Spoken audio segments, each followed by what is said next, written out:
पढ़ लिख राचत हिल देख संविधान बा, पढ़ लिख बबुआ कलमिए में जान बा। आज हम लोग जो साथ में पढ़ रहे हैं, सभी जाति सभी धर्म के लोग एक साथ पढ़ पा रहे हैं, वो भीमराव अम्बेडकर का ही दिन है जो कि हम लोग साथ पढ़ रहे हैं। तो संविधान दिवस पर मैं उनसे जुड़ा हुआ एक गाना सुनाना चाहता हूँ। ई है पढ़ैया अम्बेडकर जी कैले, घर घर शिक्षा के अलख जगैले।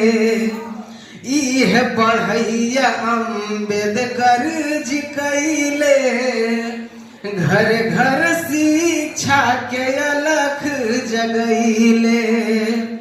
पढ़ लिख राचत हिल देख संविधान बा, पढ़ लिख राचत हिल देख संविधान बा। पढ़ लिख बबुआ कलमिए में जान बा, पढ़ लिख बबुआ कलमिए में जान बा। बानी के शिक्षित तू बदला समाज हो, तोहरा बाट माई बाबूजी के नाज हो।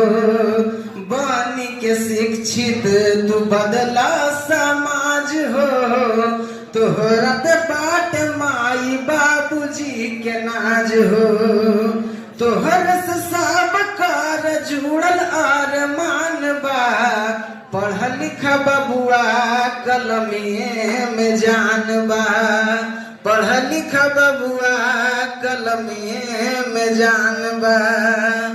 पढ़ लिख जिंदगी हो जाई सफल हो, सब कुछ पैब बाट विद्या में बल हो। पढ़ लिख जिंदगी हो जाई सफल हो, सब कुछ पैब बाट विद्या में बल हो। पढ़ला से मुश्किल काम भइल आसान बा, पढ़ल से मुश्किल काम भइल आसान बा। पढ़ लिख बबुआ कलमिए में जान बा, पढ़ लिख बबुआ कलमिए में जान बा। पढ़ लिख बबुआ कलमिए में जान बा।